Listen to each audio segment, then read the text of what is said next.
and welcome to my very first YouTube video. I am so freaking excited that I'm finally on this platform. I have wanted to be a quote-unquote YouTuber for the longest time, and what better time to put those dreams into reality than when I'm stuck inside for the foreseeable future. So that said, this first video is all about who I am and how I got started and kind of the fast track of how I got started. I got into things rather quickly, and that may or may not work for you, but it's kind of how I did it. So keep watching if you are interested to know how I got into the wedding industry. So first things first, my name is Sarah, and I'm a wedding photographer in the Loudoun, DC, Northern Virginia market. I have been in business for about 4 years. I also am a wife to my husband of 11 years. We've been married for 3 of those years, and we have a puppy. Her name is Remy. She's a Basenji mix, and she is a total hellion, but we love her nonetheless. And yeah, so about 4 years ago, I was coming out of a pretty toxic career choice.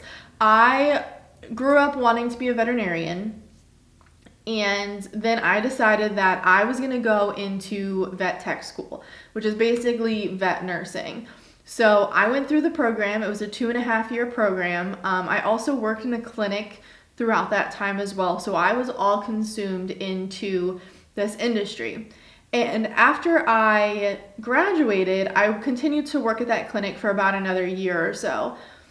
Now, I absolutely loved the industry. I loved the animals. I loved my job. I got to work with so many cool animals, from farm animals to exotics to just your domestic dogs and cats. I literally got to work with everything, and that was so fun. But the industry itself and the people that I worked with and the energy that came with those people was all just so negative. Everything was toxic and just a negative atmosphere, and I got really depressed after a while and realized that this is really not where I should be, nor where I want to be in the future. I don't want to feel this way anymore. So I decided I needed to get out, and I needed to get out quickly. Now, that said, I'd been working since I was 14 years old, so I've had a job all throughout that, and I couldn't just leave the job that I was currently at with no plan to have anything else under my belt beforehand. So I needed to find another job, and I needed to find another job kind of quickly so that I could get out of this toxic environment as fast as I could. So I just found this job at a small boutique in Clifton, Virginia, which is a really, really tiny town. Not very many people know about it, but it was this accessories boutique. I enjoyed going there every once in a while, and a job came up that they were looking for a sales associate. So I decided to apply, and I'm so grateful that I did, because it brought me to a whole group of friends that I never knew I needed, but it also kind of fast-tracked me into the photography industry. And you probably are like, how did working at this boutique get you into photography? But here's how. So this lady came into the boutique one day and was going to take marketing photos for the store owner. And I was like, oh man, I used to have photography background. Like, I played with my camera, photography background. I played with my camera in high school. I used to take pictures all the time. That's super fun. I haven't taken a photo in like years. Can I just like follow you around and see what you're doing? And she was like, sure, of course. And so I followed her around, and it was really fun. It was pretty creative, but it was like artsy fartsy kind of stuff. I never really thought anything of it until she was like, hey, do you want to kind of learn together? And I was like, sure, why not? So we got together, and I taught myself how to use manual mode from the very beginning. I forced myself off of auto and said, I'm gonna learn manual, and like, no matter how long it takes, I'm never going back to auto. So I got on YouTube and figured that all out, taught myself the settings and what every button meant and all that stuff. And then we worked on some projects together. I went to like a commercial shoot with her, and a boudoir shoot and like a couple other things. And then I decided, this is pretty fun. Like there's a bunch of different things that I could do with this, but I don't really know what I want to do. I'm just going to try everything out. So I started photographing like family friends and like their families and their kids and stuff, and then posting that on Facebook. And I got a lot of traction from the people on Facebook, like their family members and all that. And so that's kind of where I started in families. And I grew from there. So I was posting on Facebook, I put in the marketplace, I commented on different people asking for photographers to come and shoot their family sessions, and I did all that for free for a while. Until one day, this lady posted on Facebook that she was looking for somebody to come in and photograph her grandkids while they were in town. And I threw my name out there, and she was offering, I think, like $50, maybe $100, I don't remember. But nonetheless, it was paid. And so I put out there, I told her the honest truth. That's rule number 1. Make sure you tell the truth on your experience level. That way, all of the expectations are where they need to be, and you're not saying that you're way better than you actually are in delivering crap product to somebody who has really high expectations of you, and then everyone is just super disappointed. Regardless of your internet presence, they are going to give you bad reviews by word of mouth to any friend. So make sure everyone's expectations are on the same level, and then that way you can only go up from there. So I told her, I am just starting out, and I am, I don't really know a whole lot about photographing families, but I would love to photograph your grandkids, blah, blah, blah. So she accepted, and I shot her family while they were in town, or I photographed her family while they were in town. She paid me however much it was. I cashed that check, and I kept $1 from it because I've always wanted to do that. And that's really all she wrote. So from that family on, I charged, I want to say $50 for a family session, and then gradually grew to $100 a family session, to $150, to so on and so forth. And then I got engaged, and I didn't really think about the wedding industry all that much until I realized, I can be in the wedding industry. Who would have thought that? I didn't.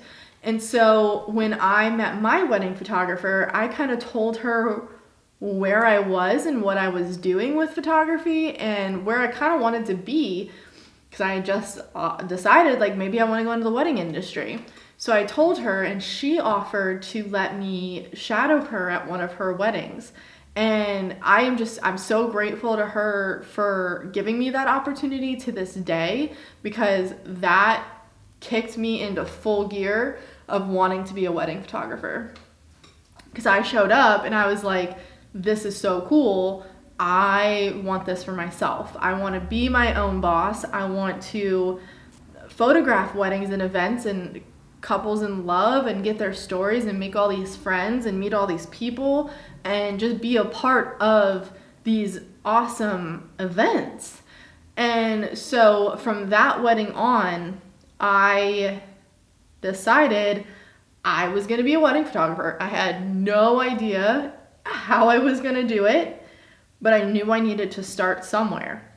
So a friend of mine was coming into the event planning industry, also / wedding planning industry. And she said that she was putting together a styled shoot, which is basically a fake wedding. And pretty much you just come in and you photograph the fake wedding or the brides or the couples or whatever you have and use it as marketing material. So she offered for me to photograph it. And to this day, I am mortified by that styled shoot. Like, absolutely mortified. Like, it's so bad. But I got some decent images and I rolled with those decent images. And I thought that it was the bee's knees when I did it, but good God, it was terrible. And then right after that, I offered to shoot my sister-in-law's wedding for free. Now, regardless of whether or not she was my sister, a friend, a random person online, some Joe Schmo off the street, I would have offered to do it for free because I had never shot a wedding before and I had no idea what I was doing. So our expectations are all really, really low at that point. So I decided I was going to shoot her wedding for free. First of all, I was going to learn how to use an on-camera flash because that styled shoot was so bad and I used zero flash in a very dark barn. It was so bad. So I taught myself how to use one flash on my camera, not the pop-up flash, but like an actual external flash, but on my camera. Luckily, her wedding was not in a dark barn, so it was very easy to learn how to use that. But I took her wedding and I figured out how to photograph a wedding, first of all. I followed all the different wedding photography educators out there and saw what they were doing and wrote it all down and brought that list with me to her wedding, and I shot the shit out of her wedding. And I took those pictures along with the really, really bad styled shoot that I did and turned those into my marketing material. And needless to say, they weren't that great, but looking back, knowing that I know zero information at that point on how to even photograph a wedding, I did a pretty good job. Like, I'm not gonna lie. So the opportunity then came up after that wedding to be a part of a bridal show. That was a free bridal show. The bridal show is no longer free, but it was a free bridal show at the beginning because they had just started out as well. And I put in an application for that and they accepted. So I made myself my little booth and printed out those pictures and took, sorry to my wedding photographer, but I took the packet that she gave me. It was a very thick packet with 3 packages and all these beautiful images. I took that packet and used my own images and kind of rearranged things and made that into my wedding packet, even though I only had one package and one price. And she had a thick packet, so I had to have a thick packet. I thought that's what you needed. And then I had like a price breakdown and like all that stuff. I had no idea what the hell I was doing, nor did I have the right, not even the right, but like the audacity to charge $1,500. But that's what I priced myself at $1,500. And I went to that bridal show. And from that bridal show, I booked 2 weddings. Mind you, I had no expectations of the bridal show. I just wanted to meet people and like actually talk to somebody else in the industry. But I actually booked 2 weddings from that bridal show. And then from those 2 weddings, I booked 3 more weddings. And then so on and so forth. And then from the people that I knew at the boutique, I booked weddings from their friends. And like, it just all kind of came full circle. And so from there, from those 5 weddings, the next year I booked 17 weddings. And then last year I did 20 weddings. And so that's where I am now. About 20 weddings a year, 20 to 25 weddings a year is where my goal is, and where my average where I hope my average to be. So the biggest thing and the most important thing that I do at every single wedding to this day is I make sure that I introduce myself to every single vendor. I do it both at the wedding, and now I actually get their information beforehand and reach out to them before the wedding and say, you know, hey, I'm Sarah. I am so-and-so's wedding photographer for such and such date. I'm so excited to work with you and to work with all these incredible vendors. I'm going to release the gallery to you after such and such time. I can't wait. This is going to be so much fun. And there you go. And then once you get to the wedding, then they already have in their mind of who the wedding photographer is. Maybe they've stalked me on Instagram, so they know what I look like. That way we already have like a semi-relationship. Whether or not we actually have a relationship, they know my name and they know what to expect of me and who I am when I show up. If I don't have their information, I do the same thing when I get to the wedding. I leave out so-and-so's wedding because that's the wedding we're at, but I introduce myself as, hi, I'm Sarah, I'm the wedding photographer. Here's my card. Do you have a card that I can get your information from so I can give you the images when the gallery becomes active? And they love that and they appreciate that more than anything in the world. On top of that, I also introduce myself to every single bridesmaid and I try to learn every single bridesmaid's name. Now, it doesn't always work out, especially if there's 10 or 12 of them or whatever, but I just at least try to learn majority of their names. And I'm honest, if I don't remember their name, I just kind of roll with it and make it a joke. But I try to become friends with that group of people and insert myself into that friend group, because these people have all, if they haven't known each other for a long time, they at least all know of the bride, and we can all kind of come together as a group to serve the bride. And that's what I kind of do. I make myself more of a friend and less of another vendor to client relationship.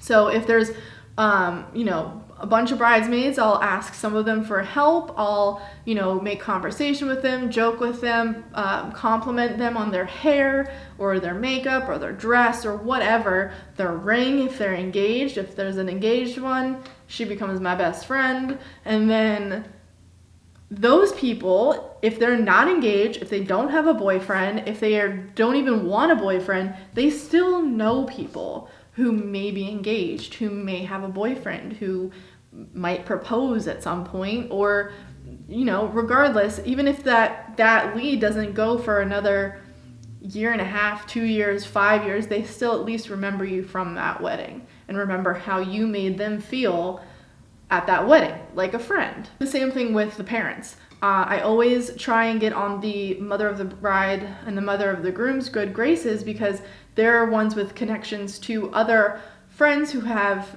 kids that are possibly in the same age group and may or may not be getting engaged, may or may not be getting married, what have you. But I always try and make sure that they're in my good graces as well. That way, not only do they love their experience, it makes them love their images that much more if they can feel, all of them can feel like it was a fun friend time rather than just a cold vendor relationship. Because we're the ones that are there throughout the whole experience. Whether or not they have a planner, we're still the ones that are following them around through everything. So we have no other choice than to become friends with them, at least for a day. So those are like the 3 things that I do at every single wedding to this day. The last thing I can tell you is just make sure you go out and do it and keep doing it. Like, even if you feel like you've overdone everything or you've done too much or you keep doing the same thing over and over again, it's okay. Just keep doing it. Like, I would have never got to where I was if I didn't go balls to the wall. And I'm not saying you have to go balls to the wall right away, but if you just keep doing it and putting it out in the world, it'll come back to you. And eventually down the line, whether or not you're starting to shoot families or you're starting with product, those people know people who will eventually get married. So just go out and do it. Grab some friends, keep making content, keep an internet presence, because internet's so big right now that the presence you have on the internet will then reflect your business in the long run. So honestly, that's all I got for today. Please like and subscribe to this video and this channel. I have so much more in store and I'm really excited about it. I can't wait to put all my knowledge out onto this platform, and I can't thank you enough for watching this whole video all the way through. So thank you and bye guys.